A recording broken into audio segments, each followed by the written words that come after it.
You're listening to the Communications Business Advisor podcast, the podcast for communications professionals in the corporate world who are committed to advancing their work and our field's reputation as critical business advisors that are not only invited to the decision-making table, but are required there. I'm your host, Tara McDonagh. Hello, and welcome back to the Communications Business Advisor podcast. Today, we're talking about the risk that our field's in right now. The risk of sliding backwards in terms of the progress that we have made.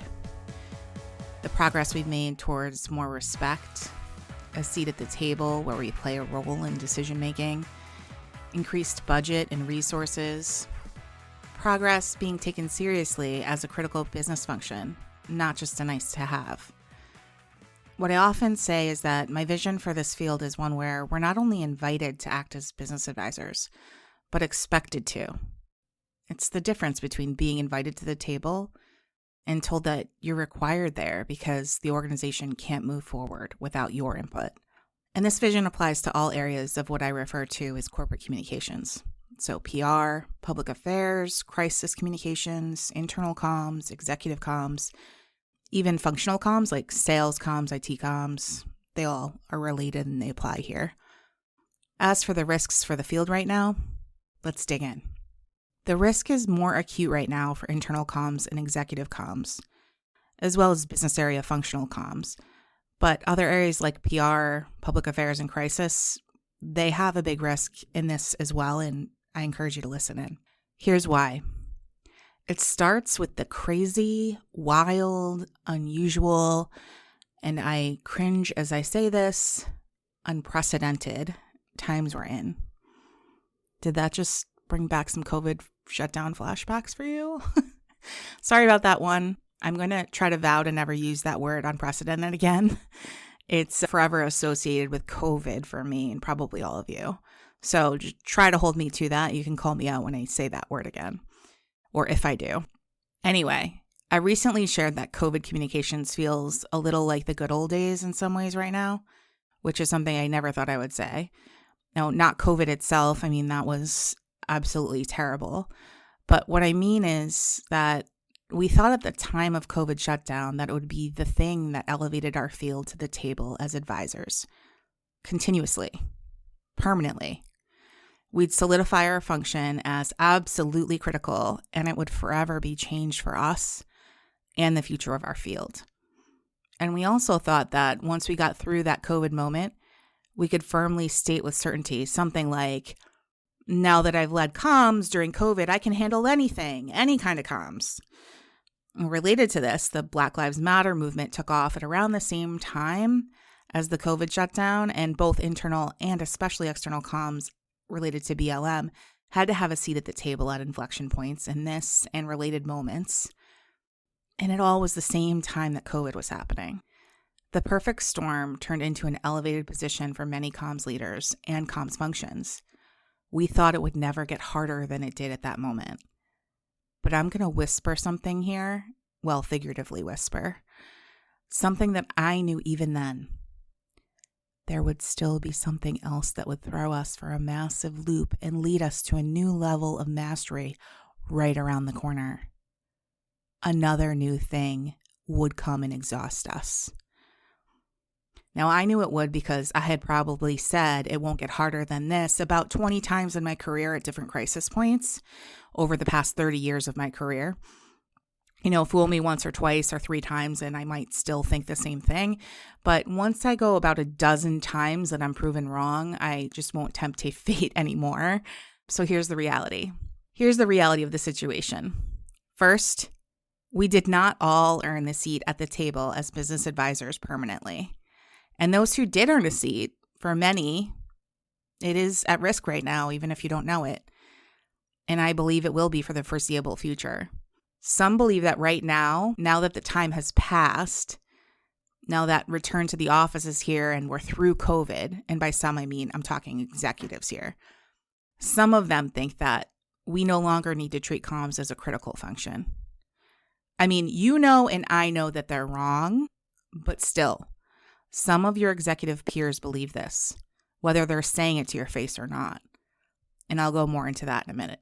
But first, I'll share something I'm seeing from many of you out there as an example of this.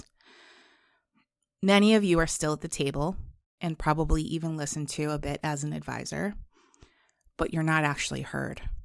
We just need to look at return to office as a factor here to hear the hard truth. CEOs are still making decisions to return to the office without much care at all to the many risks that it presents, especially with employees.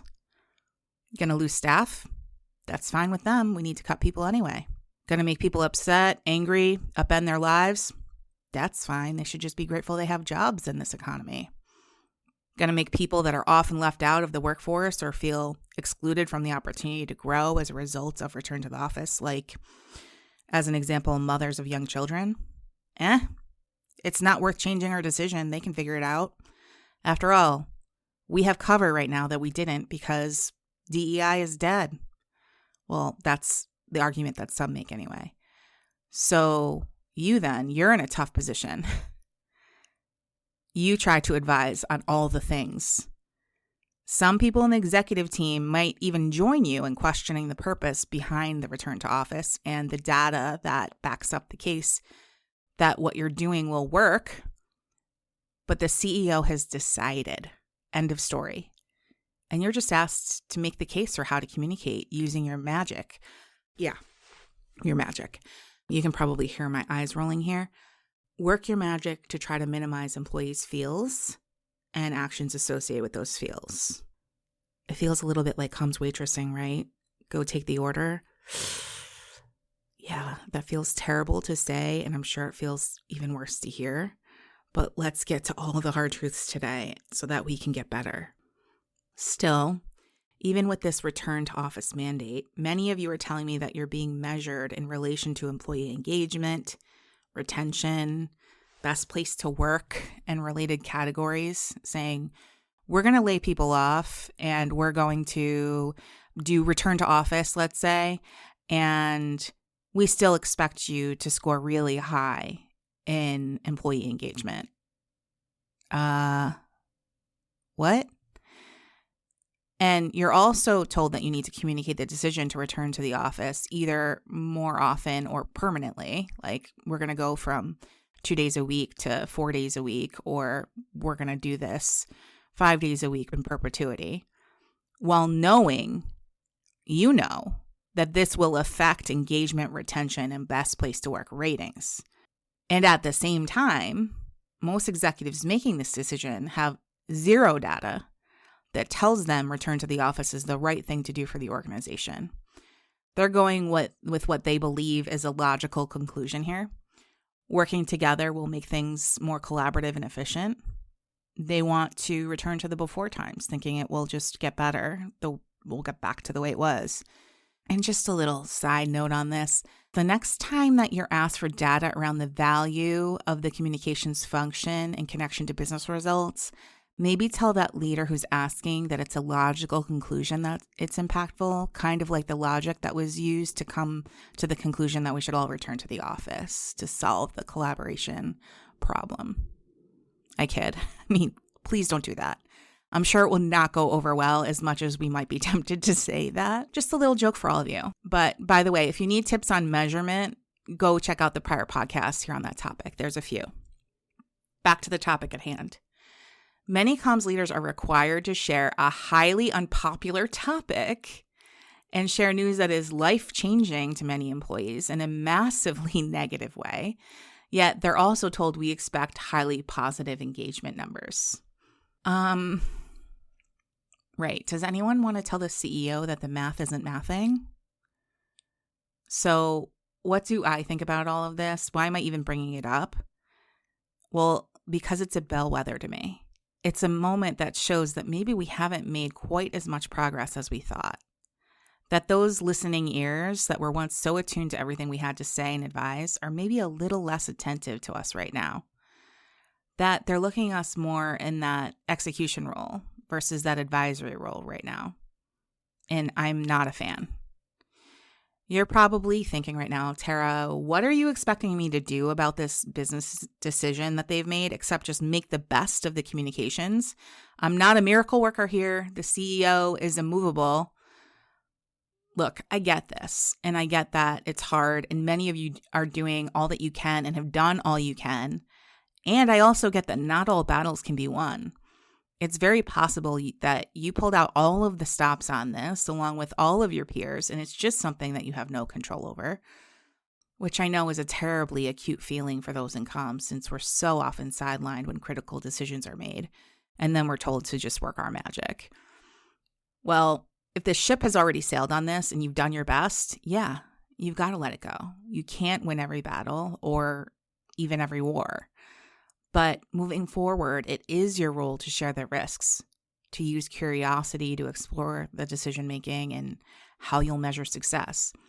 And I mean that in the sense of not just measuring if people are physically showing up in the office and do you maybe have less turnover than you anticipated. I'm also talking about meeting the actual goal of why they're doing return to the office, which means pushing the CEO to identify the goal. If the goal is collaboration, how will you measure that? If the goal is increased efficiency, how will you measure that?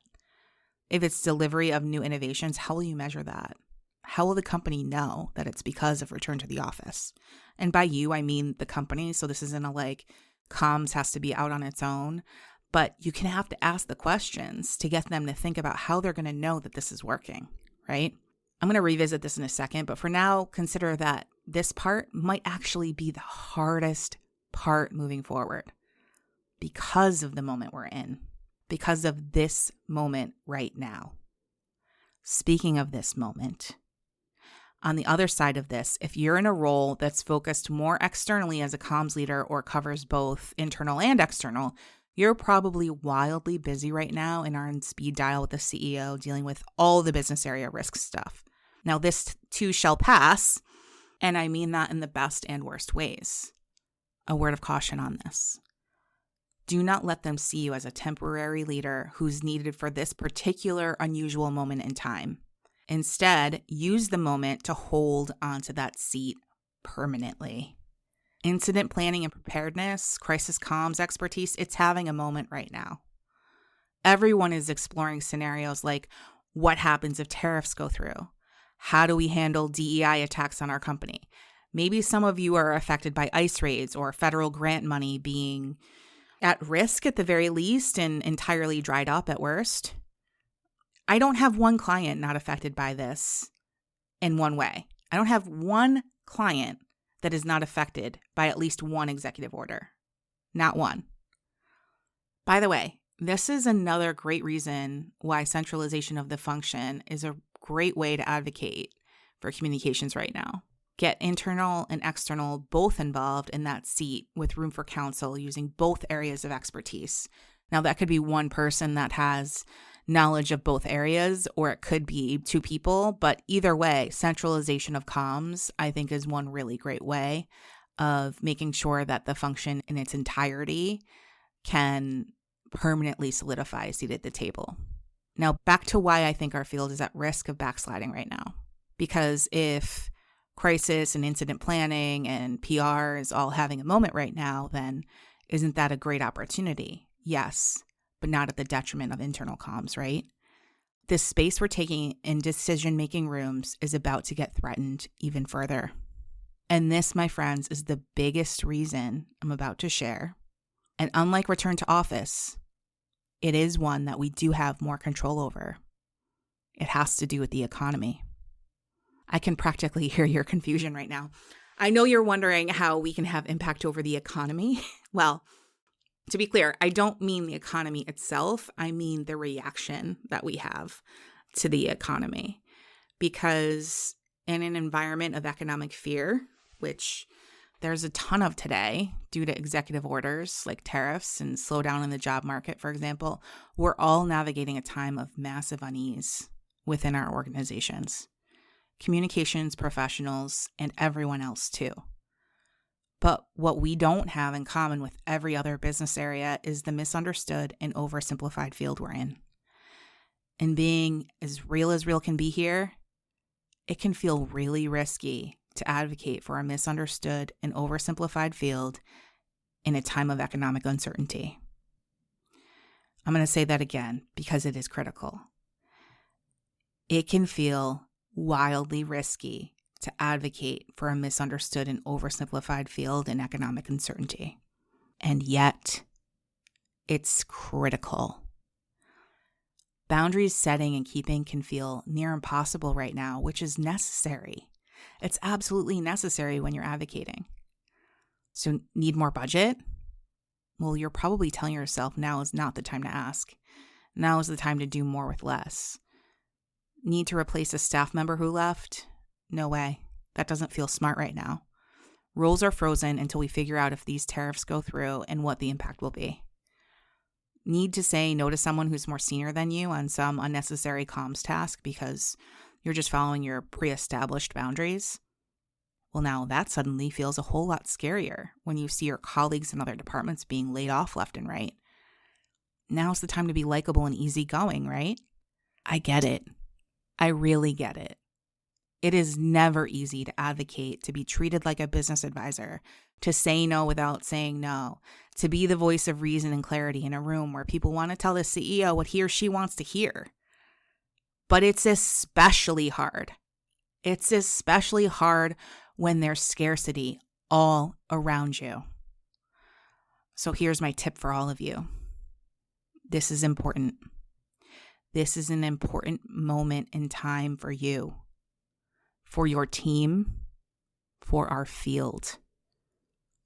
If it was easy, it would have been accomplished by now, but it is hard. And it's important. It's going to be uncomfortable. It's going to be wildly tempting to be the squeaky wheel right now. I keep thinking about the scene from Animal House where the one guy's getting spanked by a paddle and forced to say, "Thank you, sir, may I have another?"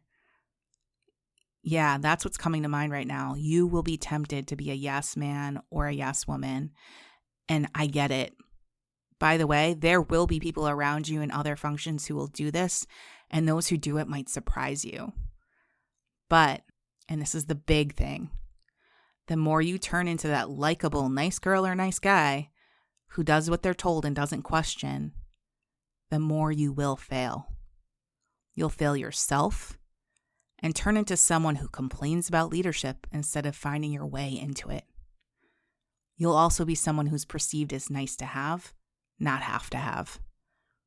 I can hear some of you nodding and some of you worried about what to do with this, and maybe even some of you fighting me on it, because I know you don't want to be a yes man or a yes woman, and you also don't want to lose any progress that you've made in advocating for your field and your team and yourselves, but you also don't want to lose your jobs or make these nervous executives around you more on edge.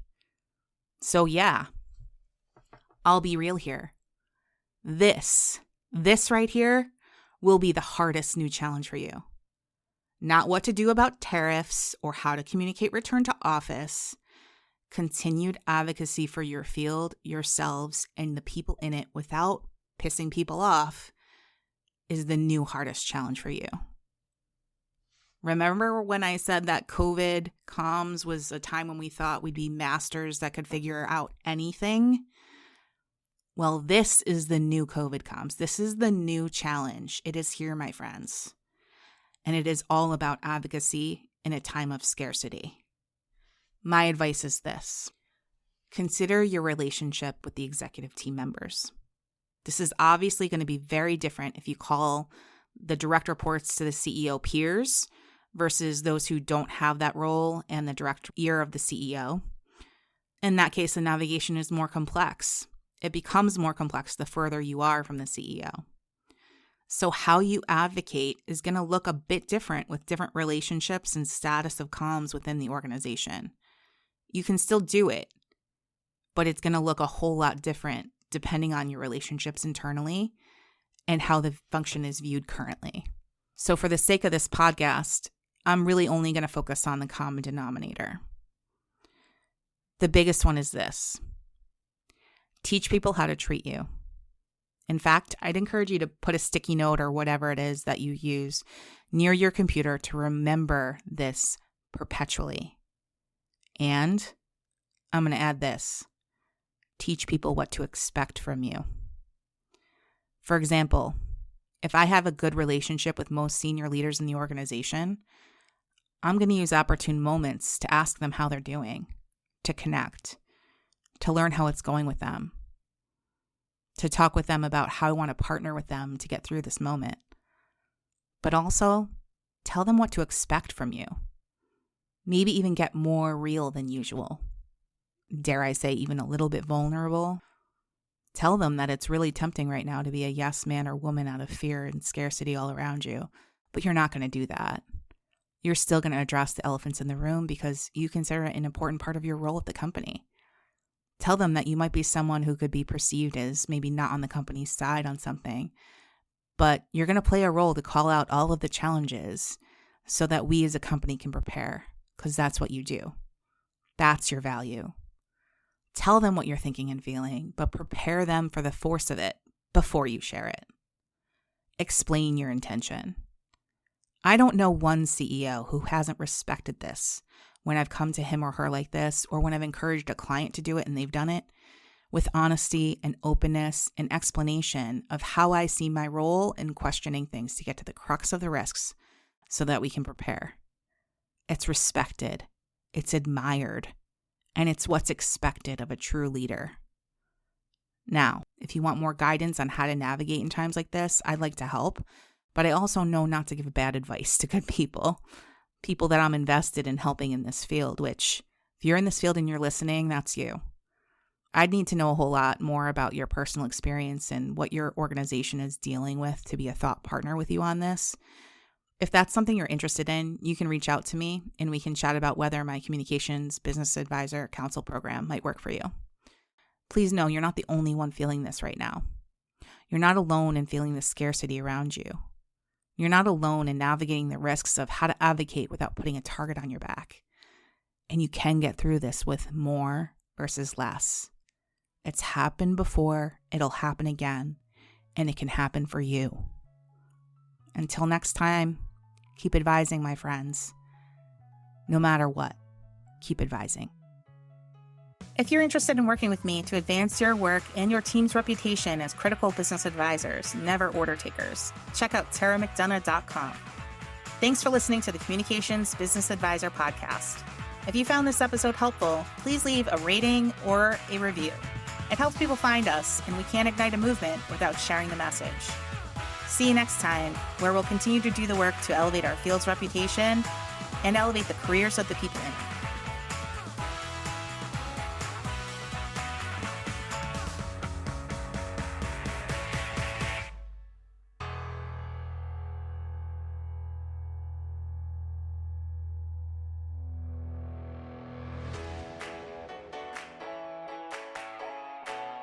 I created Raise the Tide to help elevate our field and the women in it. It's part community, part coaching, part professional development, and part mentorship. It encompasses all of these things because it takes all of these things to rise in your career. I asked a few Raise the Tide crew members to share what their experiences have been like in the program, and here's what they had to say. What would you tell someone who's interested in joining?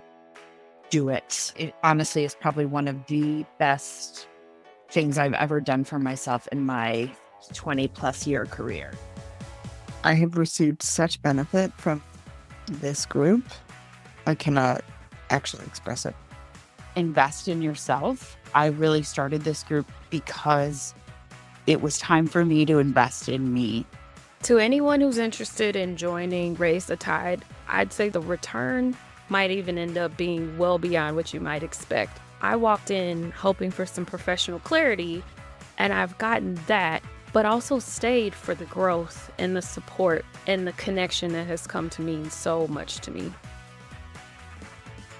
If you're interested in this program, head on over to taramcdonagh.com and complete the Raise the Tide form. A rising tide raises all ships, but we're not the ships. Together, we're the force of the tide, raising the ships for our entire industry.